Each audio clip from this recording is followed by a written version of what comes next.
like that. What the fuck? That was really fucking whack. Why? Wait, hold on. What prompted him to say that? I don't.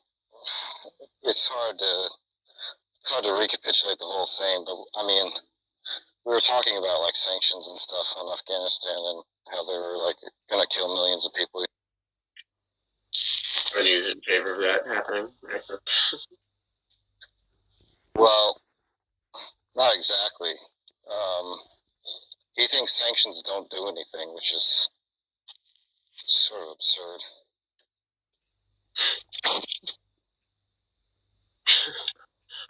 What? I mean, okay.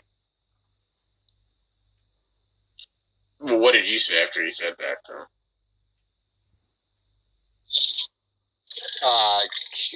Well, about the racist shit, I was just like, well, why are you being racist, you know? What did he say? Well, he tried to challenge that it was racist. To say that Afghanis live in fucking caves? Yeah. Caves. They're cave people. Do they at least make, like, cave paintings in his view? Do they appreciate aesthetic?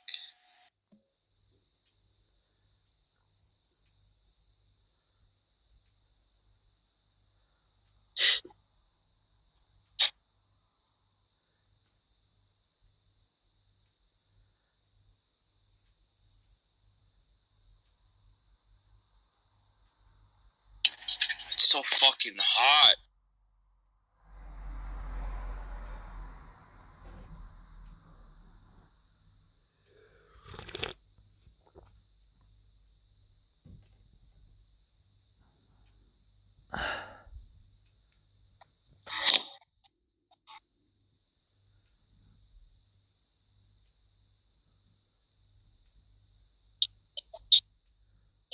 Oh, this song you posted is fucking awful. I posted a song? The only singing bass or whatever. Oh, yeah. Meghan Trainor song? Well, Josh posted like some like different version that was terrible, but yeah. Well, actually, what do you think about that song? It's awful. Why do you say that? What, you're talking about all about that bass, right? Yeah. Disgusting. The lyric is just so funny. Sorry? I mean, she literally wrote a song about how she has a big ass and small tits. Like, that's the content. Yeah, about that. What? Such a fucking shit. No trouble. Well, wait, say it again. You're like, you get like softer. I don't know if you're like getting away from your mic or something. I got a Bluetooth speaker plugged in. I'll disconnect. Play the mic. Yeah, well, it's also hard to hear you, and motherfuckers can't stop interrupting you. Yeah, well,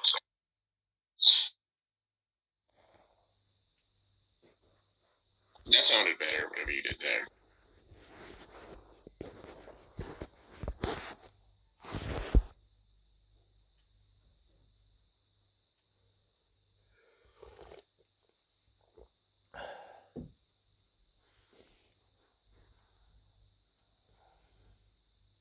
Plus, it's just like a blues progression, you know what I mean? It's fucking lame. Sure. I ain't no side. It's one of the lyrics, right? What's that? Is it? I'm gonna switch to my one of the lyrics was like no size two. Yeah, some dumb shit.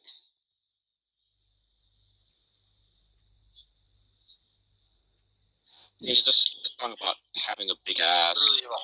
Have you guys heard the song Shake It Off? It's like equally as bad. Yeah. Yes, that song is horrible. That song is awful. What? You don't like Taylor Swift? Wait, why didn't you like that song?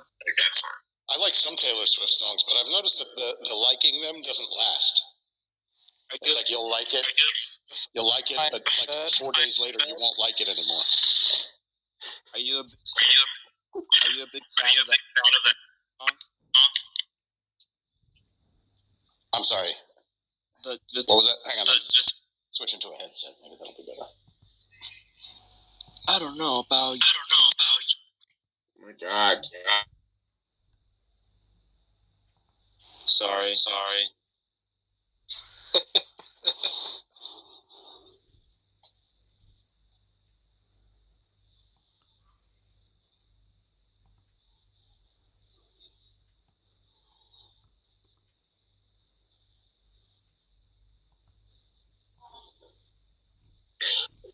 But wait, why don't you like that song? What? Shake It Off? Yeah. It's something about the directness. It's the lyrical content, the way it works with the song. It's just so fucking stupid. I mean, she wrote a song about how when people diss you on social media, you should just brush it off, or in this case, shake it off.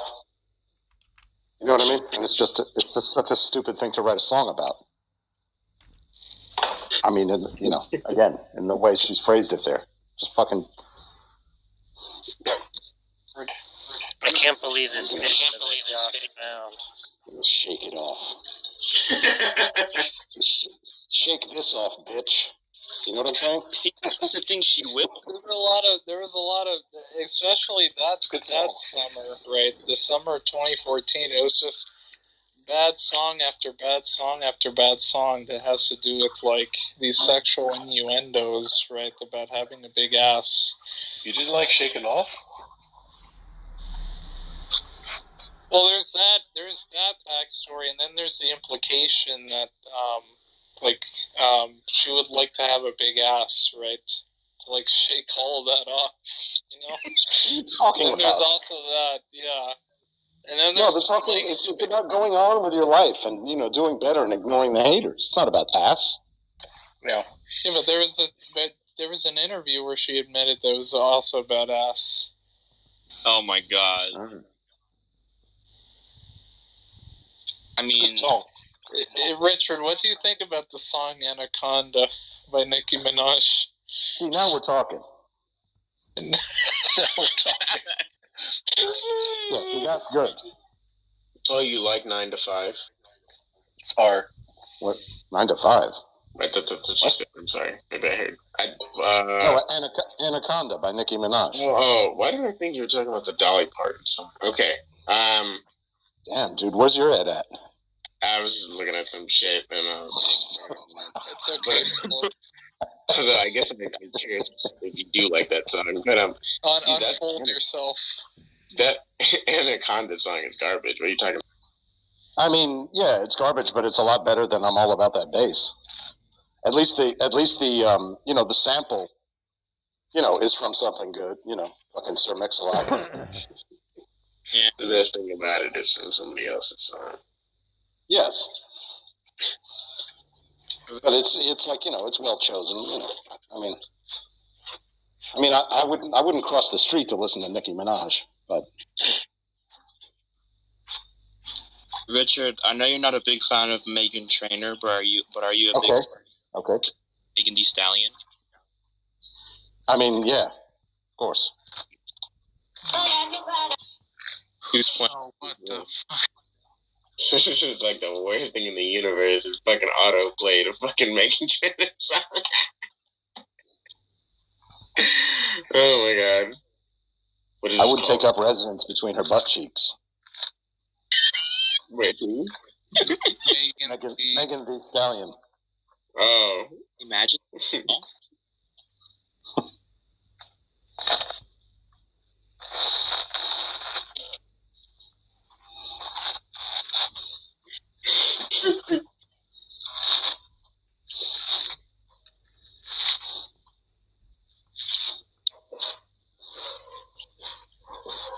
Is anybody recording or streaming?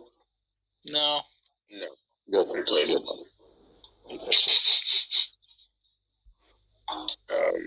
What is this song called? Dear Future Husband. Oh my gosh! Don't play. I don't think I've heard this one in a long time. It's like something you would hear on 94.9 Magic 94.9. That is. What do you think? Everybody lives in your part of the I was North just America? like- No, I know. I'm trying to say. What I'm trying to say is that would be something that I would hear, right? On a radio station that no one else that you're Yeah. talking to has heard of. Did I say that I cared? Jesus Christ, Dick. Yeah, you do belong in between her butt cheeks. Thank you. Take that as a compliment. Yeah.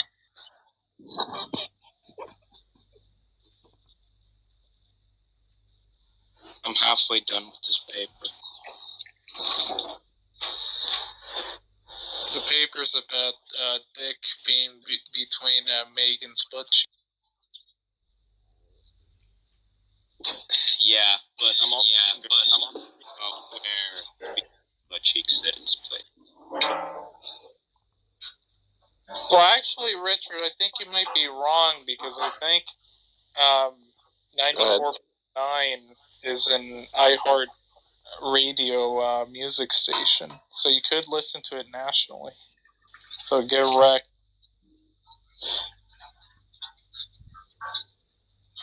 So it's logically possible that other people in here have. Of Listen to course.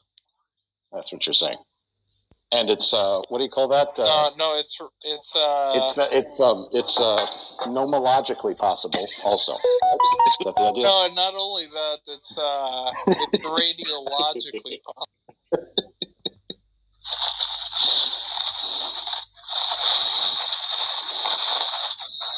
I like how Richard just like picks up all the talk about modality in these. Of course.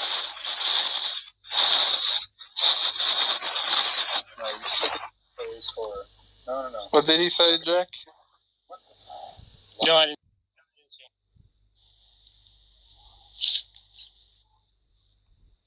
Jack, do you think I'm pretty gay for having a problem for Demi Rose's?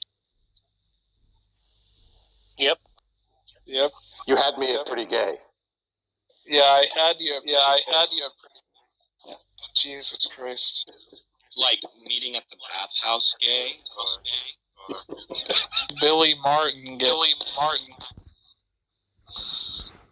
But is it logically No, it's homosexual.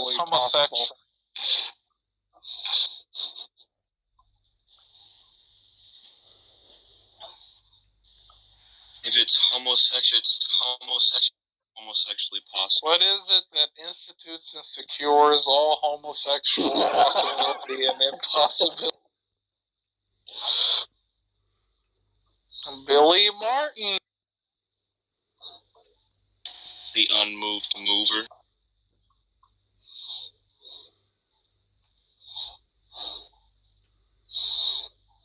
The unfucked fucker. Funny, I was thinking the same thing. This is what Chalmers meant by extended minds. No, I guess I was thinking the unsucked sucker because The unsucked sucker. because he's presumably a bottom.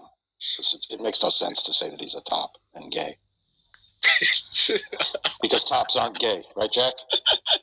Tops aren't gay, Yeah. right, Jack? Yeah.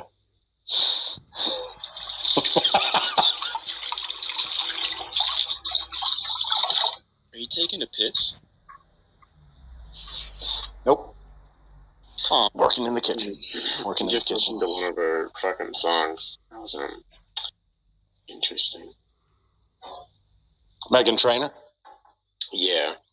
Interestingly, she was a songwriter before she was a pop star.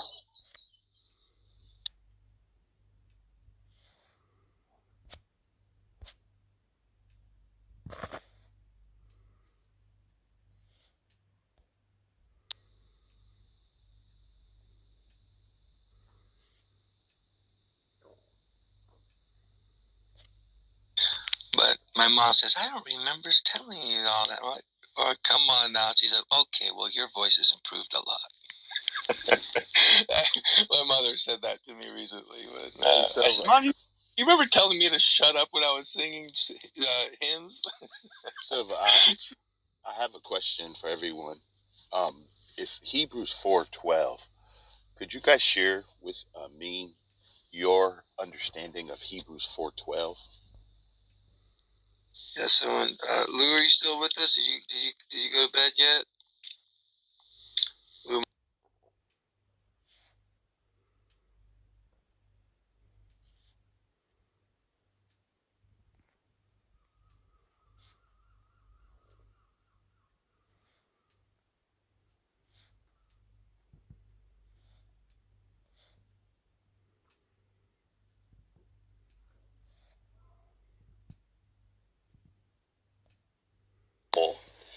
And realize that none of us have all the answers, and that maybe embracing a little more skepticism in our day-to-day would help us get along better with people and help us make less mistakes. So, yeah, that's what it was about. And I'd love to get anybody's thoughts on skepticism, the idea of skepticism. Does it exist? Where does it exist? And all that shit. Hey, Bishop, can I ask you, not saying now, but in the future, maybe you should do a room about Catholicism to get this straight, what Catholicism actually is. I don't know how so many people, it's really not that complex an idea. Maybe we need to have a room about that. Would you host one of those one day? Yeah, that's a great idea. That really is, because it is kind of this red herring. They'll say, well, because we don't have God, which is the foundation of all my meaning and truth and understanding this reality, you can't understand anything. That's it. The theists, not all theists, some theists still use that argument. So yeah, Rascal, I think it'd be good to have an educational room on or the fact that that idea. Yeah. Yeah, that people think that people wouldn't have would mistake me I'm an existentialist, which means I outright reject Catholicism. Right, that would equate any things that I say would be solipsistic in nature. When did you become an existentialist? When did this happen? I've never heard you talk about that before. Yeah, I know. It's fucking crazy, isn't it? Bishop, please, can we start also a room to raise money for a new mic of Rascal, please? Shut the fuck up, Benny. I'm in this video. Look at it. You've all heard me when I'm not in this video, and it's fine. It's just this video. I apologize for my mic quality in this video. My fault. $1,000 to fix that mic in this. Yeah, I've used a million different headsets. It's not that. Yeah, I have 10 headsets. Yeah, if you don't know what Rascal's saying, just take your headphones off or mute your phone while you're speaking. Then when you stop speaking, turn it back on. Then you won't deal with it anymore. That's what I do. We have Hatem and Carlos haven't spoken yet on stage. I'd love to, Hatem, if you're there, I'd love to get your thoughts on the topic of the room, and Carlos as well. Yeah, I can. Thank you for the opportunity. Can't agree with Benny that our logic tend to agree with Benny's logic, right? So we have educational system, we have university system, where we base our knowledge on what's out there, So, for me to attend a course at a college, I have to assume that my professor has most of that knowledge. And that's the base for why I have to go and get his class. Or otherwise, if it is all about ourselves and, this self-development, then there is no merit in even having the system that we created, the university system, the educational system. So everybody goes and trusts their own brain, right? And they come up with whatever they desire, So, it seems to me that the base, that you have to trust some entity that has all the knowledge, in this case, our university system, and that you seek that knowledge. And sometimes those concepts could be passed to you, and you're going to trust those concepts, and you can hold them for many years. And then science or whatever, they come to say, well, that thing was wrong, and here's the new definition or the new perception of reality, right? So in the view of that, we have to trust something. And I do agree with Benny's, that something, must have all the knowledge and the absolute truth. And, why? with our Right. logic. We seek to match that, and it could be perpetual, it could be jumping up and down, right? You know, somebody else is actually making our reality, right? Our truth. Why do you think we need something that knows everything so that we can know things? What is knowledge to you? That then we don't need university system. We can throw all the stuff. Chili, so what did you get out of what I said? I don't understand this. What did you get out of what I've said that says we don't need universities? We don't. Did I appeal to us? Like, did I appeal to human beings Well, not having any knowledge at all? Trust your professor that he has the knowledge, don't you? When you go to take his class. Sure, but how is that against anything that I said? Let's move on. Let's move on, please. Yeah, I mean, like, but I'm just saying, like, what I said is being so mischaracterized. I can't understand why there's so much trouble understanding. Just allow it. I think it's misunderstood. I just let it go. I let this one go. Carlos, you there? I'd love to get your feelings on the topic of this room, sir, if you're there. Yeah, I'm here. I not sure I understand 100% about like the question, even you after you explain it, but I have some. I will answer what I understand so far, right? But so what is skepticism, and how do you know it exists? I mean, I don't know about the existence. I think it's pretty obvious. I can prove it. Like I have skepticism on things, and what is it? I think that. For me, I think without looking at the dictionary, or my understanding is just when you don't believe something. You don't believe something, or you don't trust something. That's skepticism, like not believing or doubting. I guess could be put it as having doubts as well. I kind of wanted to like justify skepticism. I think I would like to make an analogy with computers. There's some algorithms that you can write in the computers where they're very imperative. You say, if you're in this case, do this. If you're in that case, do that, and you keep on going, right?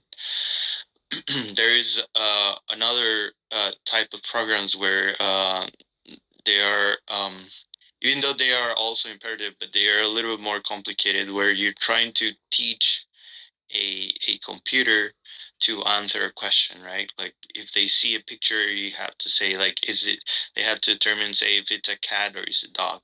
So you feed the computer a lot of data, and you tell the computer a priori, this is a cat, this is a dog, this is a cat, this is a dog.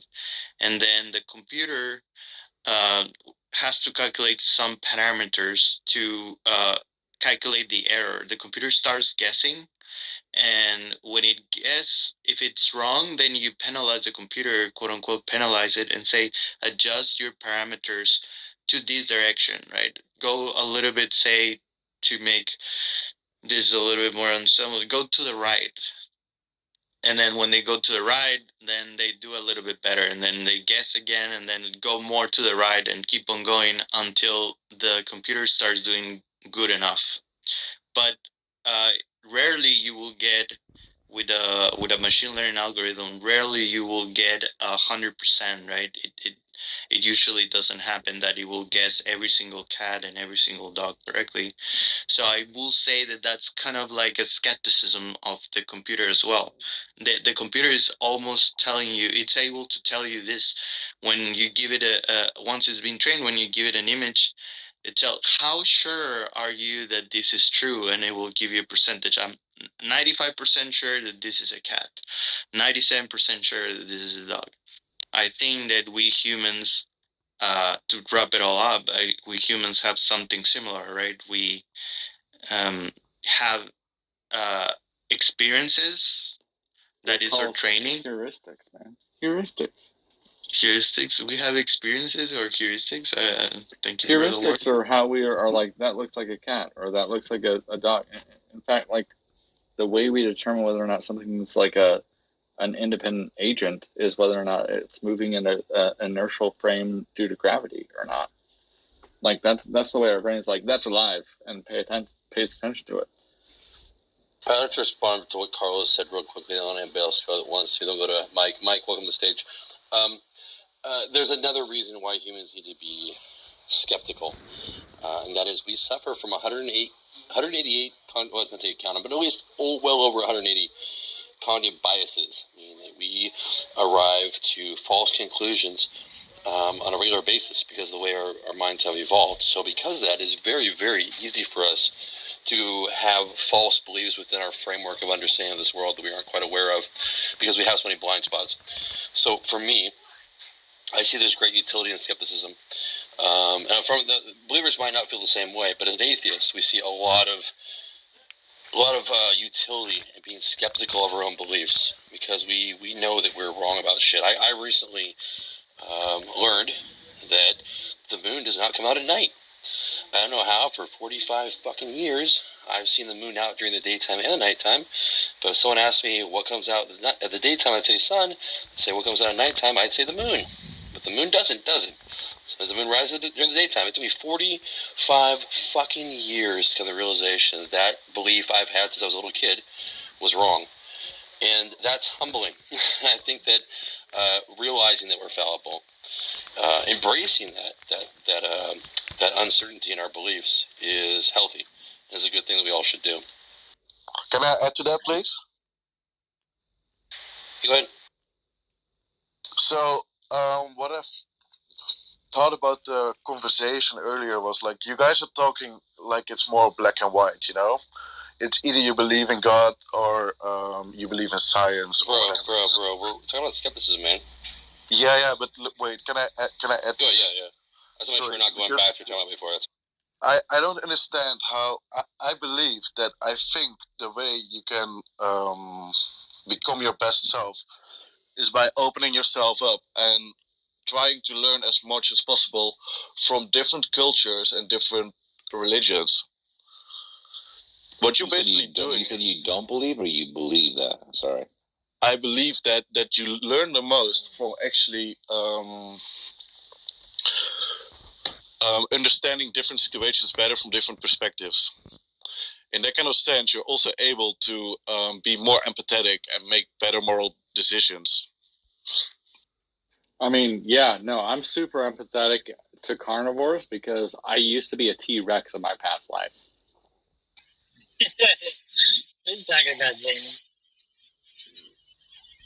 It's Friday night. I'm sorry, was that a little irreverent? I'm sorry. I mean, I agree with what you said. Is it Jum or Yum? Yum. Yeah, I agree with what you're saying, absolutely. I know that, traveling to Thailand when I was in my early 20s, I was out in the hills. I wasn't like just in the cities. It taught me a lot about humility, and it taught me a lot about socioeconomic stratification. So I realized that my officers, I had far less in common with them than I did these Thai soldiers that were like conscripts at like age 22, 23. So yeah, I agree 100% with what you just said, Yum. Mike, welcome to the stage. Love to hear your thoughts on skepticism. Yeah. So to me, I think of like, I go to this, like we don't choose what we believe. And I think everybody has their own kind of like, they have their own like ways of justifying things.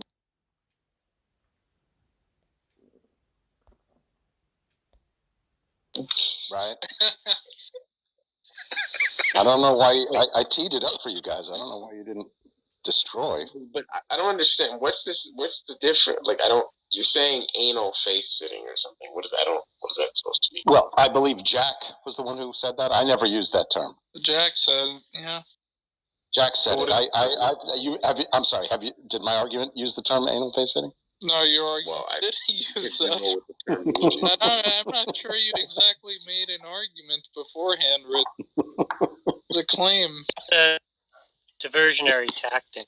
Kathy Bates is a very good call, though. Wait, I have an idea.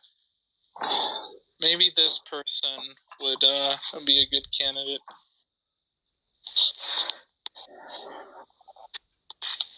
What about Amy Schumer?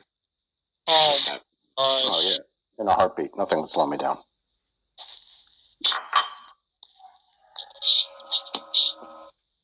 Except her incredible unfunniness. Jordan, since you're probably younger. I thought you thought she was funny. You used to think she was From funny. Austin, She has done funny things. the fat Mexican girl from Oh my Austin. god. Alright, stop fucking talking. Wait, what fat Mexican girl? Why is Philip getting mad? Look, the fat. Literally, like, people are, like, in the middle of their sentence and you just start fucking talking. It's like, what the fuck? Go ahead and talk about fat Mexicans, whatever.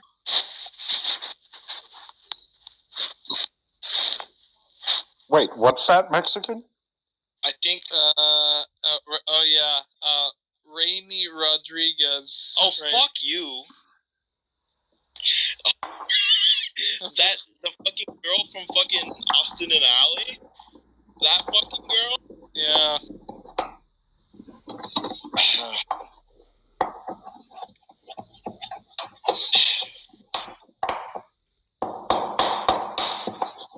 Next question.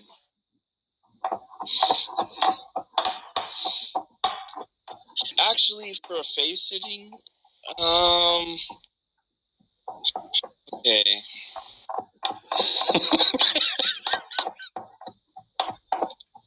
Hi, Chihuahua. Oh, Kirstie Alley. It's funny because I'm Hispanic, so like I kind of.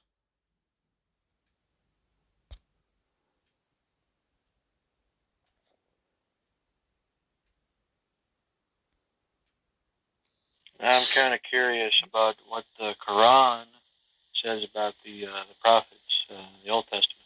Do they say the same thing, or does Muhammad say a different message? That, let's say, Prophet Ezekiel does not say. I can't. We didn't hear that. I'm saying, does Muhammad say something different than, let's say, Prophet Ezekiel?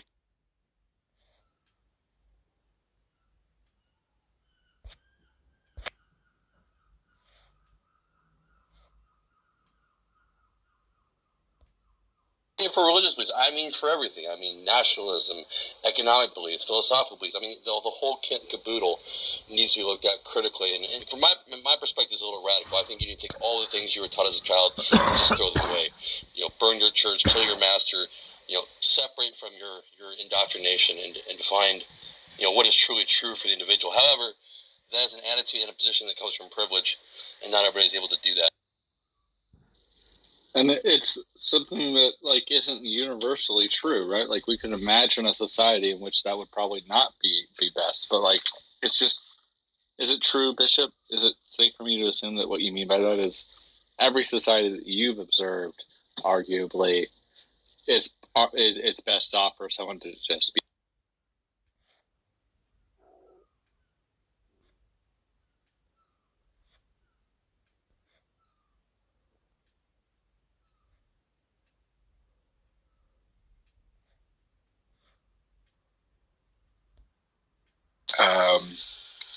Does it have dark mode? No, but Because no. now it's not at Clubhouse's dark mode. You have to have Roxana in dark mode. Pressure, my goodness. Okay, fine, I'll do it. I explicitly made a number of decisions in order to foreground material as opposed to formal validity. Because, in agreement with Hegel, I believe that formal validity is derivative of material validity and not the other way around. What makes an argument valid is not that it fits some form, but rather what makes formal validity valid is that it generalizes from materially valid arguments. Wait, what is it? What's material logic? Material validity is when the premises obligate you to the conclusion, but not because of the form of the argument. Rather, it's because of those specific premises and conclusions and the actual real world to which they refer. So like something like the go ahead, Andrew. Oh, I was gonna say, so it satisfies both the form and the soundness of the argument, right? No, I'm not. No, I'm not talking about truth, just validity. So, for example, Socrates is man, all men are mortal, therefore Socrates is mortal. That is not a formal argument.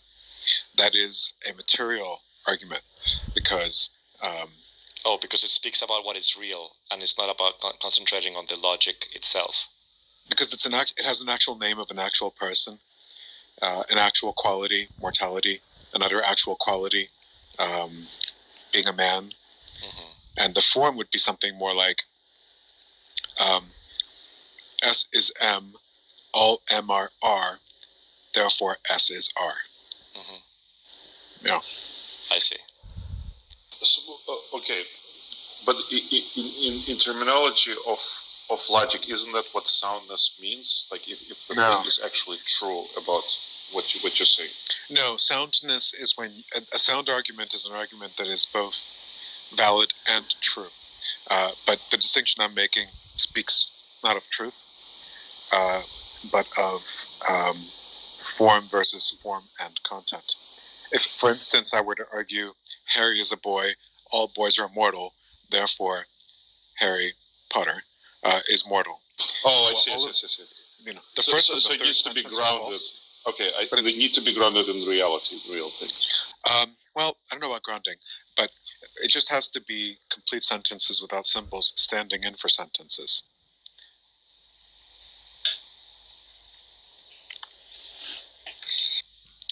So if I say something invalid, for example, Socrates is mortal, all mortals. What is the original? I forgot. You can say Socrates is mortal. All mortals are men.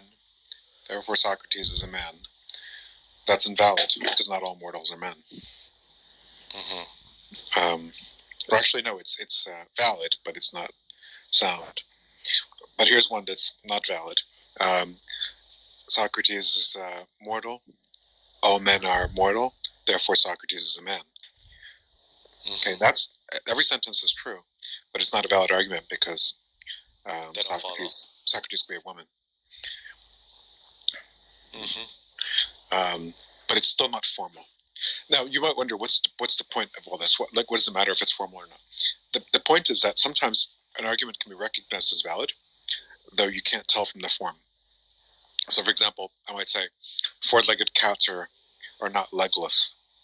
Well, you know that that's true. You know that it's valid, but you can't tell from the form. Not immediately, not without like doing half a page worth of scribbling. But before you do the scribbling, before you do the formal analysis, you already know it's valid. So validity is something that comes to us on the basis of meaning alone, and maybe sometimes even depends on context. Whereas formal validity doesn't depend on meaning or context. This is important because you have to ask yourself, do we take the validity of logic and apply it to the world? Or do we derive the validity of arguments from our semantic understanding of representations about the world? What's the order? And I think before Hegel, I always thought it went in the other direction. And after Hegel, I think it comes, well, in the other direction. So right now you would say it's the latter, right? It's the world that informs the... Now I would say, following Hegel, and I didn't get it from Hegel, I got it from somebody who claims he got it from Hegel, but same thing. Now I would say that formal validity is derived from material validity. Whereas previously I would say that material validity is just a special case of formal validity. So, go ahead, Andrew. No, I was just going to say, so it needs to, what is it called, like cohere to the reality, right? Necessarily. I don't know anything to say about coherence. I was just talking about validity, and I take the validity to be about what we have an obligation to accept. To be rational, that is. So like if we live in a world of facts, like Wittgenstein says, then the facts are the material, things that are truths, basically, about the world, about the material world. Exactly. Yes. The facts are the material. Okay, and then from that, then you can construct logic. So it goes from the material, from the world of facts, or facts about the world, rather, I should say. And then you build from there, as opposed to what Hegel. Hold on. So who does it the other way around? Everybody. Aristotle, Frege, Euclid. Oh, because they're just doing math, kind of. Yeah. Like they're just doing modeling. They're just doing math, and then they apply math to the world. That's the usual way. The problem is that they don't ask where they get the truths of math from. Or they do ask, but they don't have good answers. And neither did I. But this is an answer to that question. We get the truths of math from all the other truths. And the other truths come from the facts themselves. And where do the facts come from? The facts themselves? They make up the world. And they don't have to come to us because we are in the world. We're part of it. We're right there. We observe them. Basically. So and then you got the reliability, blah, blah, blah. And then you go into that freaking rabbit hole. And then you go from there to the formal validity. Exactly. Okay, I see. Reliability, etc. So then, from that point of view, the numbers would be material as well. No, because the numbers are things that point to a certain amount of things in the world. Yeah. So okay. So the number itself is not. The cardinalities of groups would be facts, and then the numbers would be abstractions from those facts. Okay. So then the numbers would be emerging from the material world, right? If abstractions form inversions, then yes. Okay. It wouldn't be emerging from the world. It wouldn't be emerging from the mind, as a matter of fact. That's where the abstraction takes place. And I mean, I guess we're part of the world, so you could, in a sense, exactly. Say that, yeah. Okay. Right. Fine. Fair enough. That's it. Fair enough. We're fast today. I love it. Yeah. Okay. See, that's the problem with philosophy. You always want to stop doing it. Me too. But then it starts to flow, and you're like, just give me another hit. Yeah. Exactly. All right. Let's give ourselves another hit. It follows from the separation of form and content that the logic tells us nothing about the actual world. The forms of argument which logic describes would be exactly as they are if humans were immortal, or if tortoises were furry. They would not change if there were no humans or tortoises at all.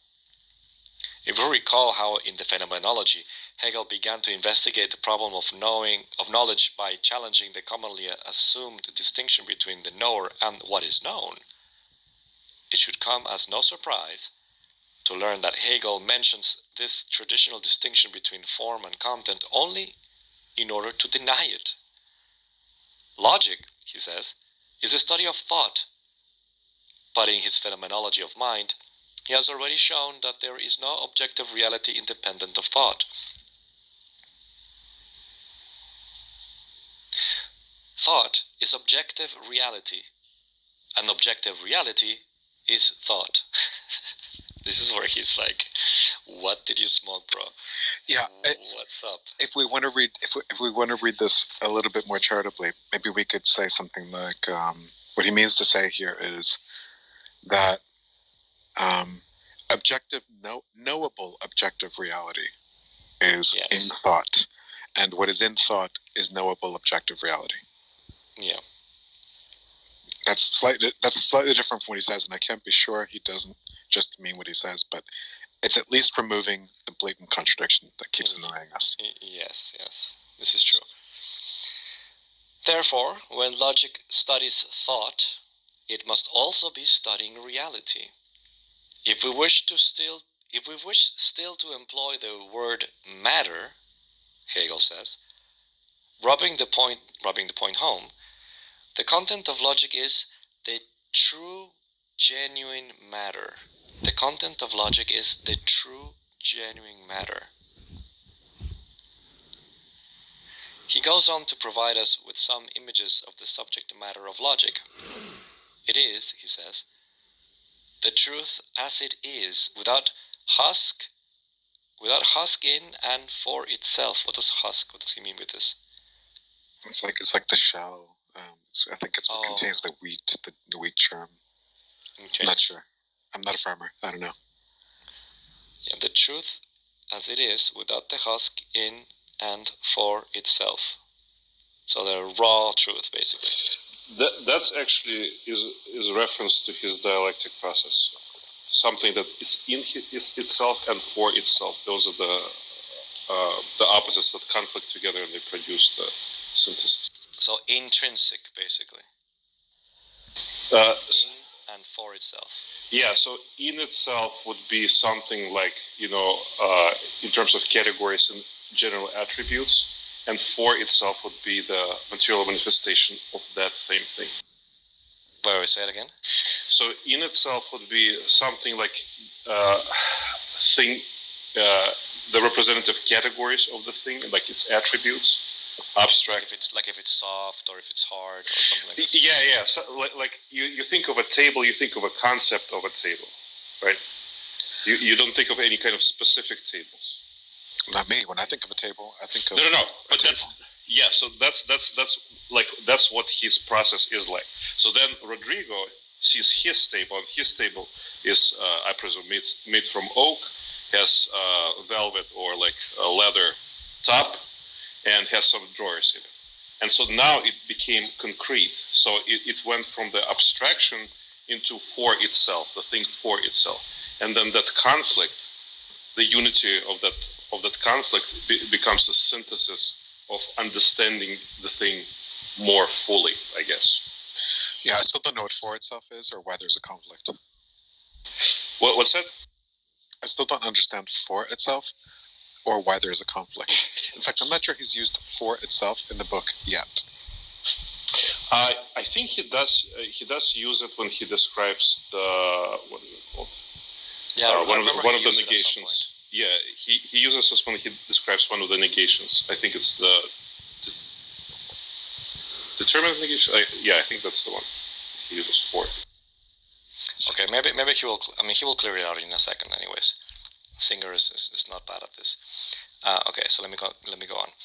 He goes on to, let me just read this again. He goes on to provide us with some images of the subject matter of logic.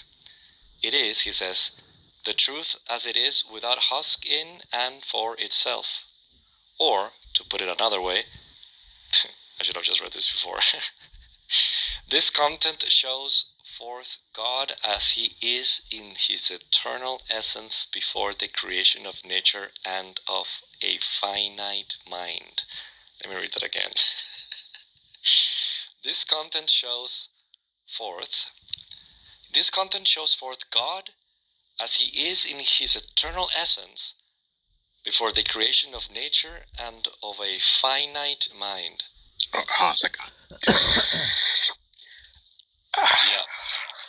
I wish I had something right now. Yeah. Hold on, it's just to this guy, man. The truth. Okay, this content shows forth God as he is in his eternal essence before the creation of nature and of a finite mind. He's talking about logic right now, right? Like the subject, he's studying logic as he's studying his mind. Basically, the study of logic is a study of mind, because mind, He's talking about the content. So remember, he wants to deny that logic is only form. So now he's going to the content. This is the content of logic. I see. Right, because it's not about the facts of the world happening. I mean, to just borrow from Wittgenstein. So the facts of the world or the material of the world is actually inside the mind. Mm-hmm. I see. Okay. Walter Kaufmann calls this perhaps the maddest image in all of Hegel's writings. I'm saying a lot. Wow. Who's Walter Kaufmann? He's famous for his translations of Nietzsche. More than anything, almost all the translations of Nietzsche that you find on college campuses are by Kaufmann. But I guess he had a thing for Hegel too. I didn't know. Well, seems like the thing is a little bit antagonistic here. The name is German, but he's very American. So he's culturally close to us. So, I see.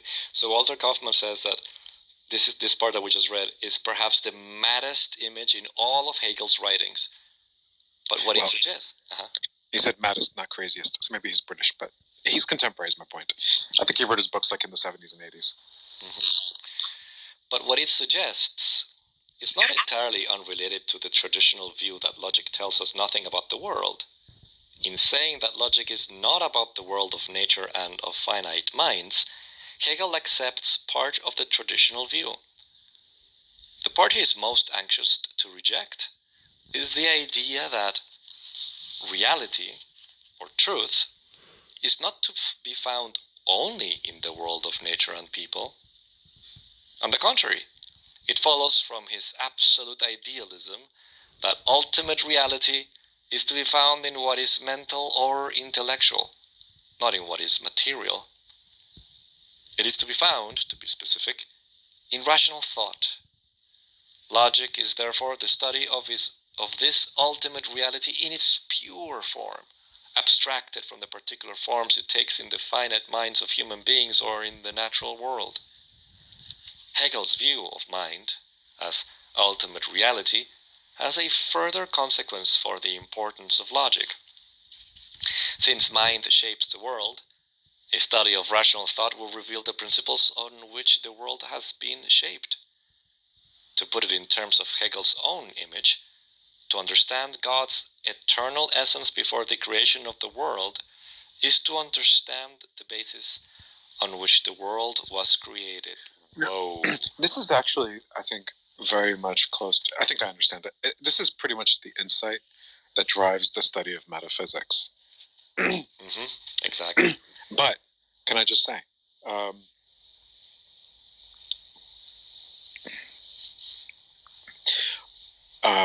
especially the metaphysics of people like Leibniz and Spinoza.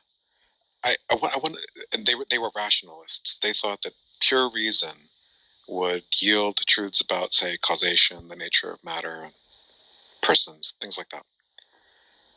Obviously, it's not going to yield information like the phone number of the person you just met, right? But the more I study, and actually I've had this insight all along, but it's refined in many ways. But despite all the refinements and the deeper I go, the more I come to the conviction that though it is legitimate and meaningful to study metaphysics, the end goal, that is the final terminus, okay, to use his metaphor, the terminus of the study of metaphysics is the conclusion that the only truths that pure reason will yield are those of mathematics. And that any truths other than those of mathematics will be about people and nature. This is what the empiricist has been saying all along. The difference between me and the empiricist is that you reach this conclusion only at the end. Before then, there's plenty of metaphysical content, which is advanced by pure reason, more or less pure reason, that isn't mathematics. But I take that to be not evidence that we are peering into the mind of God, or that we're getting to the true essence or nature of things, or that philosophy has basically produced its mother lode. No, I take that to be evidence that we simply haven't gotten to the bottom of things. That when you finally get to the bottom, it's empty. It's just math and physics. But of course, that's a personal claim that I can't really argue for. Well, actually, I can argue for it, but I can't really.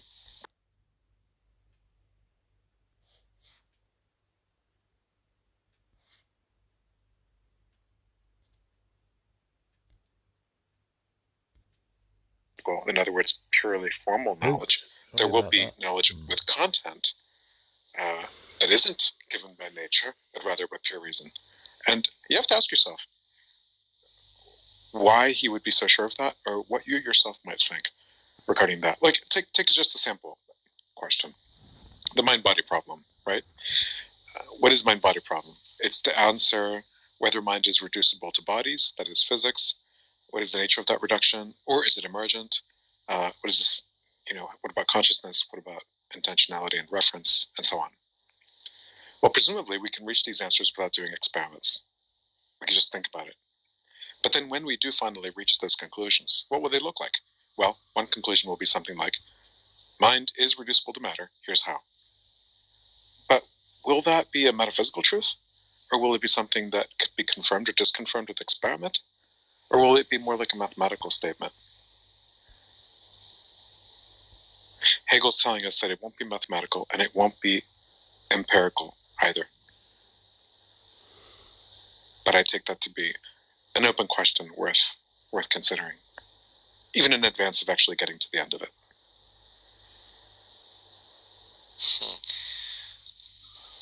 Does that make sense? Yeah. Okay. I'm never sure if I'm sounding it's basically where's the foundation of what we know? Where do we land? Where do we build? Not the foundation. What assumptions are we building from? Well, but I'm talking about where we end up, not where we start from. It's a reduction of a sort? Is that what you sound really far away. Oh. Is this better? No. No. Is this better? Yep. Yes.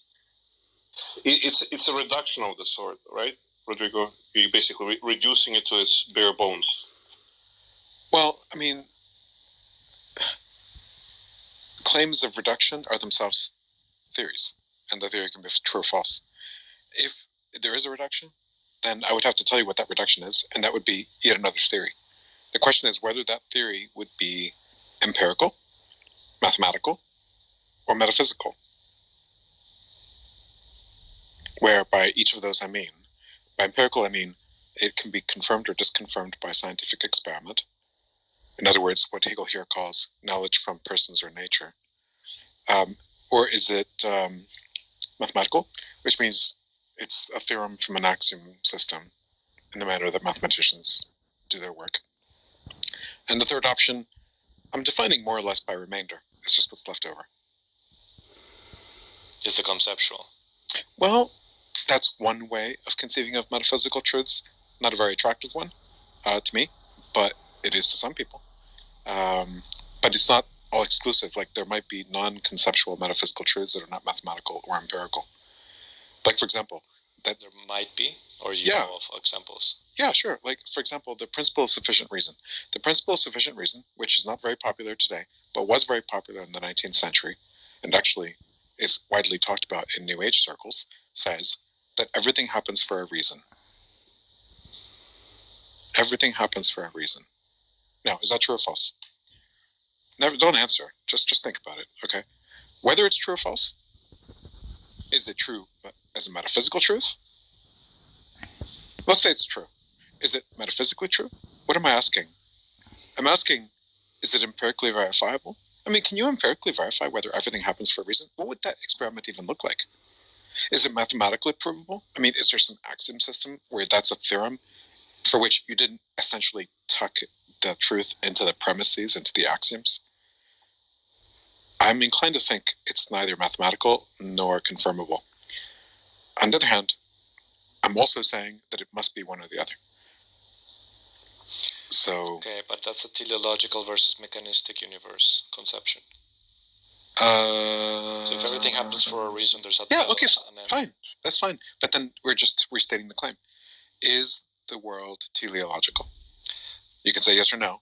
Is that confirmable by experiment, or is it something that we can know by pure reason, or is it a mathematical truth? You see what I'm saying? Yeah, no. Of course. And it's the idea. Well, yeah, you can confirm either or, right? If I say everything happens because of the cause and effect, mechanistic determinism, etc. I cannot. That's a different claim. Either. That's a different claim, though. It's a different claim, but it's also cannot be proven either. That's true. Mathematically. That's and true. It can be a metaphysical claim as well. I mean, maybe it can be proven metaphysically. And if not, then maybe its negation can be proven metaphysically. Maybe what you can prove metaphysically is that not everything happens for a reason. I don't know. I don't have answers to the No, actual it's interesting propositions. because in Tetralog, this is exactly the paragraph that I'm writing right now. So this is interesting to discuss. Well, well, hold on, I'll read it to you right now. It's a section where they discuss coincidence. Like, explain to me why my wall fell on my leg when I was right there. And the scientist says, well, I mean, I don't know. I don't have the I mean, in the future we will know. I say, oh, really? In the future? So hopefully in the future, you say that science will have an answer. Right. And he says, Bob, who's a mystic, that everything happens for a reason. Right, but notice that she doesn't say, well, I hope that we'll have an explanation in the future. She just says categorically, science will explain it. No. She says hopefully and with some luck. Oh, she does? Okay, well then she's good. I actually removed those two things from... Actually, no, I didn't remove that. I just rephrased it because Williamson just, in one breath, is like, well, hopefully and with some luck in the future we will know. And I'm like, come on, bro. Like, chill. Like, no. Nobody talks like that, like, just in one blow. Maybe with a teleprompter. Yeah, but the idea is that the scientist is too confident. Like, she needs to be confident, and then when probed a little more, I'm like, oh, really? And then she spills the beans. Like, well, I mean, hopefully we will know, right? Yeah, that's much better. No, you're right. Mm-hmm. Much better. And that's where he grabs onto her. He's like, oh, so you're telling me that I should just have hope that in the future science will tell me that why this coincidence happens, and therefore it will cease to be a coincidence? Oh, thank you very much. But no, right now I have certainty that things happen for a reason, and I have my story, and my story is a complete circle, basically, right? Uh-huh. It's what divides basically mysticism and scientific approaches to the universe, to why things happen. This is why Russell rejected Hegel. Okay, because he saw Hegel as a Bob. Of course, exactly. Yeah. He's definitely a Bob. Well, I don't know. I mean, I can understand why Russell thought so. But the problem is that, the problem is that it's been a while since Russell, and we're now fleshing out all the corners of all the questions that could be answered scientifically and mathematically, and there are things left over. And then we're all starting to sound a little bit like Hegel, uncomfortably. Yeah, because we all need certainty, and because no, that's not why. That's not why. It's because the questions are yielding to methods that don't require certainty. It's actually just the opposite. Because the methods are yielding. Say that again. Think of Williamson, the way he deals with vagueness. By what methods does he come to conclusions about the nature of vagueness? By linguistics, because she is, well... Partly, no, but actually remember in those 2 chapters, he said it's not about language. He then says it's about his imagination. I need to reread these sections again now that I have Tetralog in my brain. Right, but the point is, imagination begins to sound uncomfortably similar to Hegel talking about knowing the essence of God. You see, the point is, Hegel's embarrassing. But now we're all embarrassing ourselves in similar ways, as we have to revisit and wonder whether he was right all along. No! Make it stop! No! Get it out of my head! That's the problem. That's why I'm reading Hegel, because I'm a little embarrassed by the similarity. No! Yeah. It doesn't go all the way. It doesn't apply to the dialectical method. That part still sounds crazy. But, I'm ready to be surprised. Until I can figure out what determinate negation is, I have to suspend judgment. Okay. Oh. And that is the next section, so let's have it. You want to read? Sure. The dialectical method. Here we go. Jumping off the plane.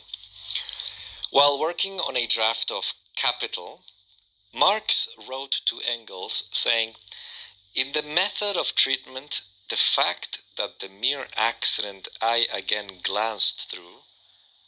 in the method... Why is method italicized? Anyways. It might be...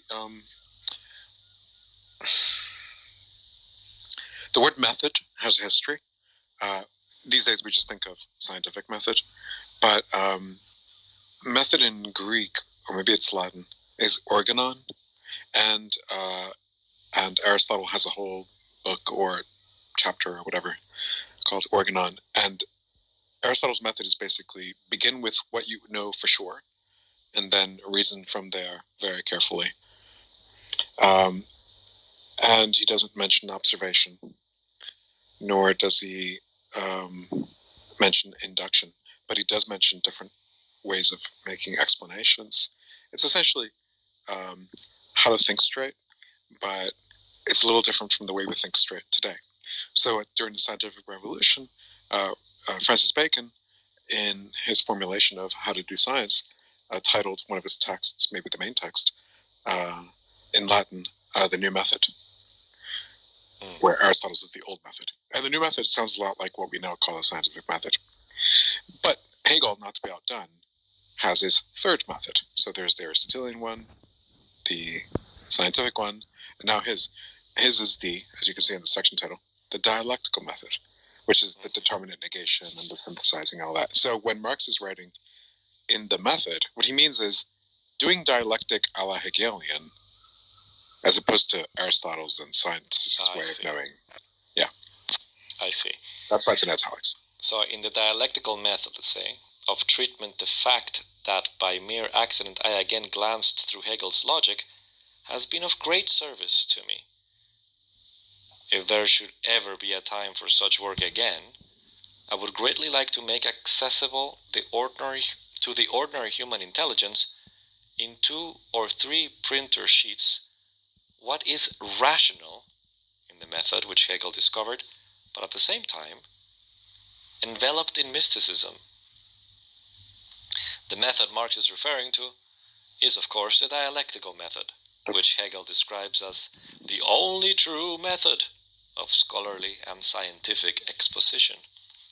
It is the method he uses in the Logic to uncover the form of pure thought. I love that Marx called it out as mystical, and then used it anyway.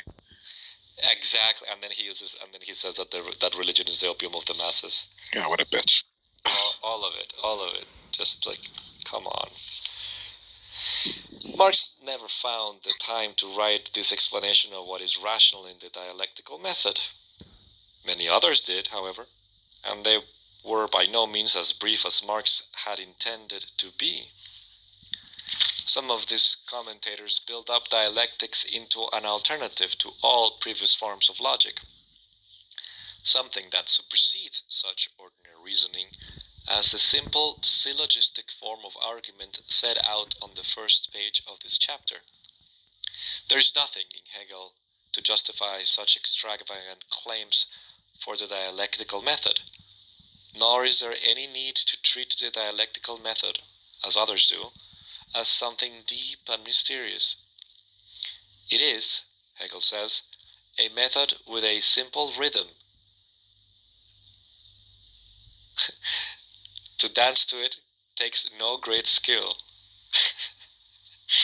In our exposition of the phenomenology, we have in fact already been doing the dialectical two-step. For that work is, as Hegel tells us, an example of this method as applied to a more concrete object, namely consciousness. No one but Hegel could think of consciousness as portrayed in the phenomenology as a relatively concrete object, but more concrete examples of the dialectic are available in Hegel's later works. So for ease of exposition, let us begin with an instance from the philosophy of history. In the philosophy of history, one immense dialectical movement dominates world history from the Greek world to the present. Greece was a society based on customary morality, a harmonious society in which citizens identified themselves with the community and had no thought of acting in opposition to it. The customary community forms the starting point of the dialectical movement. This customary community forms the starting point of the dialectical movement, known in the jargon as the thesis. The next stage is for this thesis to show itself to be inadequate or inconsistent. In the case of the community, Say it again. Las Brechas, do you remember? Yeah, but I don't remember. I mean, I remember Josue saying this, but I don't remember. The departures, like the tree, the branches, or something like this, right? No. The idea was that the internal contradictions are what drive you from the first stage to the second. Oh, I see. The fissures, the breaks. I'm talking about the woman from living in Barcelona that we met. Ah, yes. She was the one who was calling it brechas. I see. Okay, so the next stage for this thesis to show itself to be inadequate, the next stage is for this thesis to show itself to be inadequate or inconsistent. So to break apart, basically.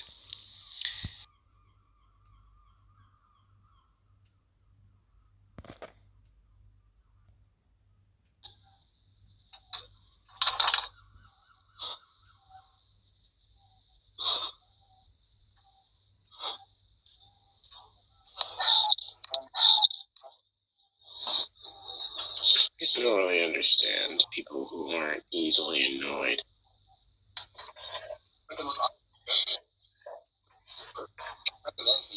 It's like some shit's happening that you don't want to happen.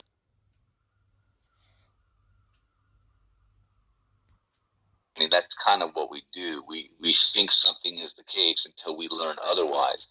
But the reason why I was asking is because, like, I think most of us have a general, like, understanding of what people mean by God. And if you're going into a discussion or a debate, you're probably going to be careful not to overgeneralize so you don't talk past each other. But the idea of God generally is something above us that created us, that rules everything, and, is very powerful, we'll just say. I don't know how powerful, because that part can vary, but extremely powerful, right? And so, with that being said, like with myself, like, listen, I'm not gonna lie, man. Like, if I see like one specific religion that has a church where no hospitals are needed for anybody, because you go in there and everybody that walks in there is fucking being cured of some fucking type of disease, I'm not lying to you, bro. That would fucking start. I would be like, hey, there's something to this thing. I can think about alien race, technology, whatever the case is. But for everybody that converts to this religion, that walks in there and comes out, and the miracle has worked consistently. Like, the miracle is not like what we deal with now. Dude, you know what? I might buy that product. I might fucking want a free sample of that. I might want to, like, examine that a little bit more than what I'm doing now. So, like, I'm not saying I can't be convinced. Fuck, I love As Sold on TV fucking shit. I go in that store all the time, or I used to go in that store all the time. So I know how vulnerable I am. And if I see something of that consistency, I mean, shit, I might fucking, just buy into it. I want to invite So you. do you understand WoW? Hold on, Like, Rascal. Hey, Savannah's been waiting very, very patiently to speak. I really appreciate that. So we'll get back to this conversation, but I'd like to give space to Savannah. Savannah, if you'd like to comment on the room title or anything else you heard in the last 30 minutes or so, I'd love to hear from you. Cool. Oh, thanks, Bishop. I appreciate that. I'm not religious myself, but I've come from a half Catholic, half Muslim background. My dad being Muslim and his side of the family, and my mum being Catholic, and there's also different types of Christianity on the other side too. Myself not being religious is because I've realized that it can be somewhat of a cop-out in terms of people will say, yeah, God is almighty, and he's my savior, he's my king, the Father, the Son, the Holy Spirit, treat others as you'd want to be treated. But people are doing some fucked up shit, and they'll use religion as an excuse for their behavior. You know what I mean? And 100% people can believe in whatever they want to believe in. But I honestly do believe that every individual is in charge of their own destiny. Every individual is in charge of wherever they want to go in life, and how they communicate, and how they want to flourish in however they want to. And I feel like religion has caused a lot of controversy, and also a lot of hatred and a lot of division, rather than actually bringing people together. And it's you say, my God or Jesus, for example, would treat, their people who they've created in this world fairly, but people are also very unjust. There's so much hypocrisy. But by all means, if God enlightens you and if God helps you, then fucking believe in whatever you want to believe. But don't turn around and create division and create hatred whilst also claiming that you are religious. It just doesn't make any sense. Am I making any sense, guys? Let me know.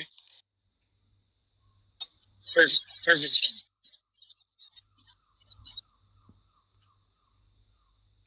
Sorry, pardon? Perfect. You're making perfect sense.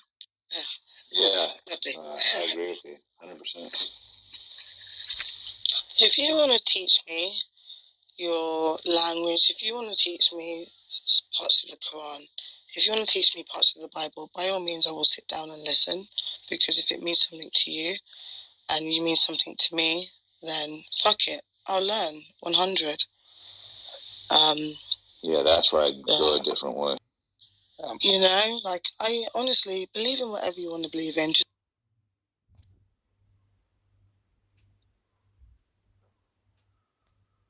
If you want to read, if you want to engage with material that's intelligible without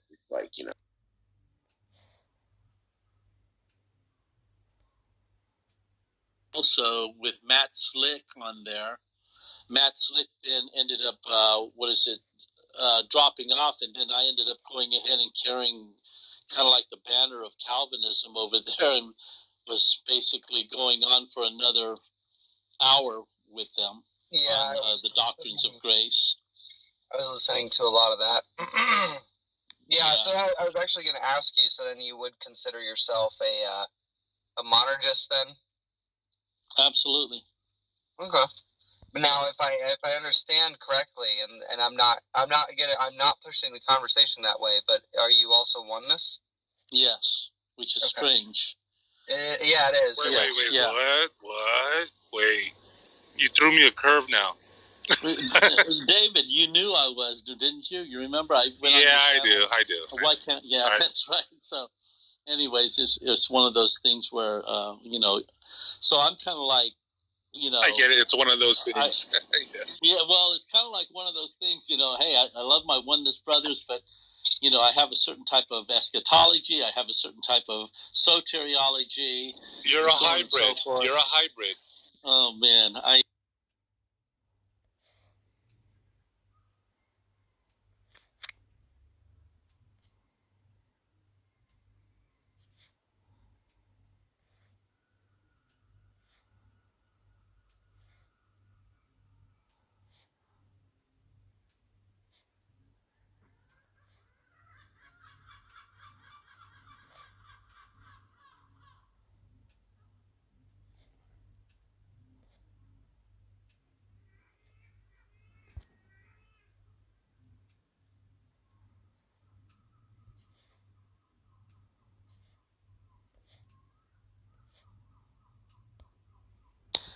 Because how does thought grasp objects? Well, by what determines them, by the qualities.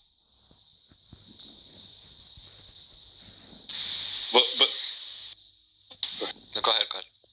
I was going to say that, don't you think he sort of sets himself up though also for negation, because he says it's being and nothingness at the same time. So it's sort of like a contradiction already in terms of how he describes it. So he sets his dialectic from the first step.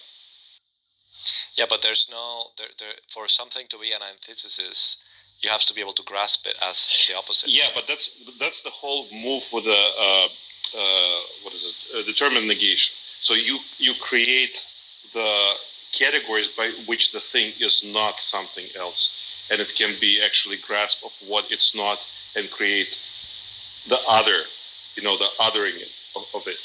But the first step, like just the way he talks about it, it's being and nothingness at the same time. So pure being, it's something is, right? But at the same time, since it's stripped of all its categories and attributes, and it cannot be determined to begin with, it's nothing at the same time. So it's being and it's nothing. Right. That's definitely the beginning of the application of the dialectic. But you have to wonder, or at least I choose to, why he didn't simply regard one of these as plainly false. What do you mean? Well,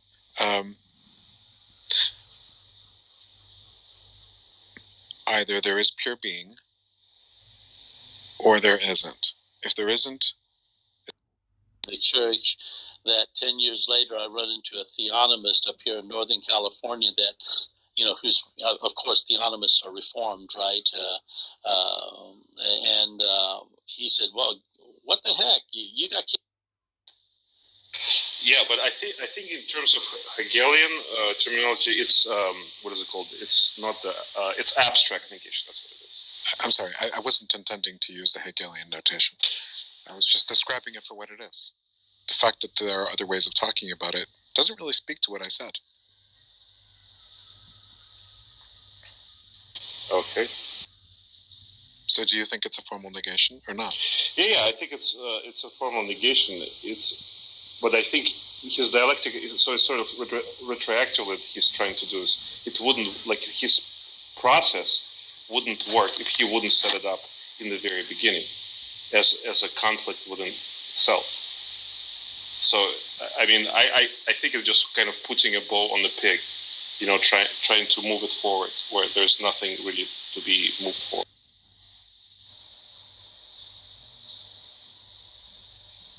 I'm lost. I don't know. Yeah, I didn't understand that at all, but I'm happy to move forward. Okay. No. If you want to clarify, go ahead. It is a contradiction, right? So you cannot say that something is and something is not at the same time. Like that's just nonsense. He's just talking nonsense. But in order for I don't think it's nonsense. I think it's false. Okay, well, let's say it's false. But for him, for his method to work, that's why he's doing it, in my opinion. Maybe I'm psychoanalyzing him once again, but it seems to me pretty obvious. But hold on a second. How does the method begin to work, given that it is a contradiction? Well, because it's the process of negation that needs to be applied to it in order for it to become something else. So right. The question is whether you can, like the method it works when the negation is determinate negation. But this isn't a case of determinate negation. Yeah, it's abstract negation. He's talking about abstract negation right now. Well, no, what I meant to say is that it is formal negation. Yeah, but since we're talking about Hegel, we should probably use his terms to Or maybe describe. not. Maybe we should speak terms truly to describe things as we understand them. Otherwise, we're just trying to become him. But why would we have to do that? Listen, I mean, we can either focus on one or the other, but if we keep jumping from one to another, it just becomes very confusing. So well, I'm just jumping. What I'm trying to do is just take him literally for what he means, right? And in this case, that's what he calls abstract negation. And the abstract negation sets up the conflict that is, in the next step, is going to become the determined negation.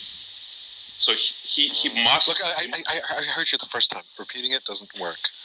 The question is whether it is formal negation, first. Second, if it is formal negation, how can you get a synthesis? Second. And I know that he doesn't. I know he doesn't want to talk about it that way. Maybe you don't either. But then just admit that you don't want to address it, and we can move forward. Don't tell me that I'm using the wrong words. No, it's not that I don't want to address it. Like, if you want to know what he literally means when he says those things, that's what I literally means. That. I want an answer to what I asked. That's all. I think I already. And he doesn't use, and Singer doesn't use the phrase abstract negation here. He does not, but Hegel does. Okay, but I mean, I don't know what to say. I'm reading Singer, and I'm responding to it. I'm not doing anything else. So you're not trying to understand Hegel then? You're trying to understand Singer. I'm trying to understand Hegel according to Singer, because that's what I'm reading. Where are you? But you studied this, right, Andre? The notes that you're bringing, this abstract negation is coming from where? Yeah, it comes from the notes on Hegel. I think it's in Encyclopedia of Logic that he first kind of describes the method. And I just like another thing that I don't understand, like if there is some things that Singer might not be mentioning, what harm would it do to kind of go to the origin and take a look at what the original text or original meaning of the process is? The harm is the confusion that results from reading out of context. Well, that, and also pick a translation, learn German and read the original. That would be the best, right? I'm not saying, but I'm not saying this. I'm just saying that those are the terms that Hegel is using himself. Well, that's.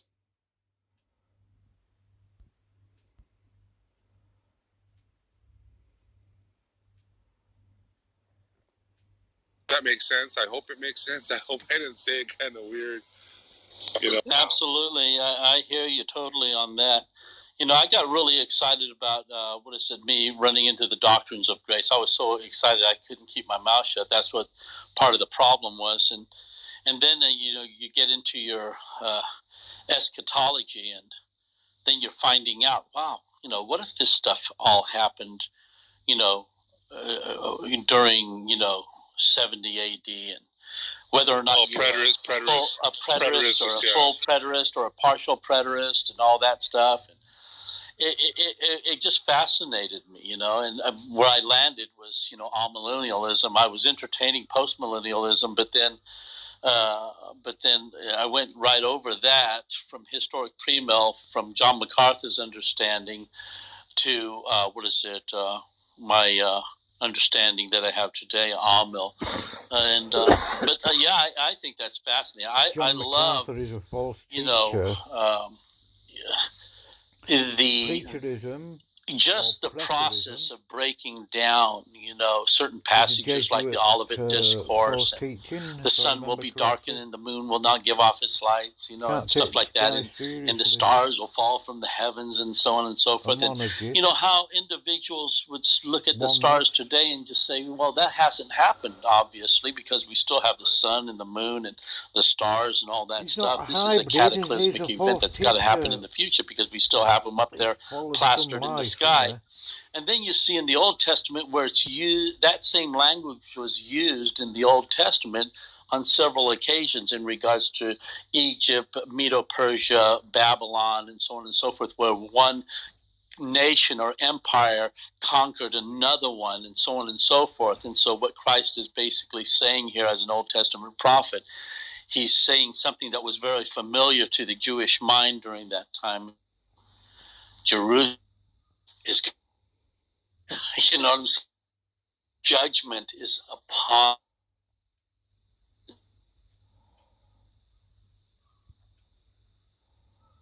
To me, very exciting. So, and you throw that at them, and they, oh, you know what? I never thought about that. Well, why are the stars still standing if it happened in the Old Testament on two events? Yeah, I do. I remember, the first time that I seriously read, Pentecost, as I don't know, I was 22 or something, right? So it was first time I seriously tried to read it, really analyze the text. I read it, and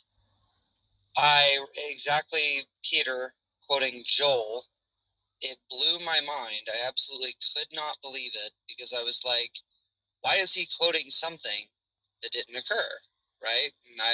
And then I realized, then I utilized this in my conversations with other people, eschatological imagery, right, as a function of a great significance of meaning, kind of thing. It was basically kind of a rejection of hyper literalism in how I read a lot of people reading the Bible. And I was like, this doesn't make any sense at all. Yeah, and hyperliteralism was going around quite heavily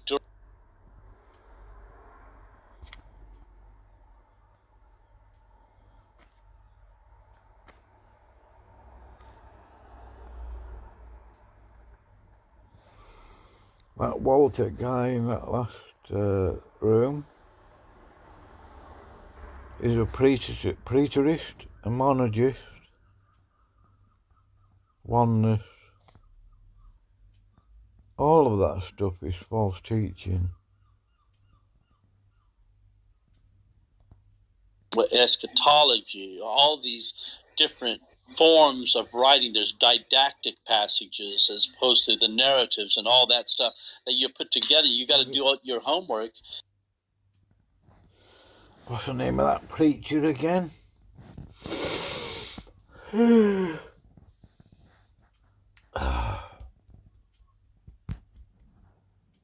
one who teaches that you can take the mark of the beast and still be saved. I can't remember his name now. He mentioned it in that stream. I'll remember later. John MacArthur, that's it. Yeah. I wouldn't give him the time of day.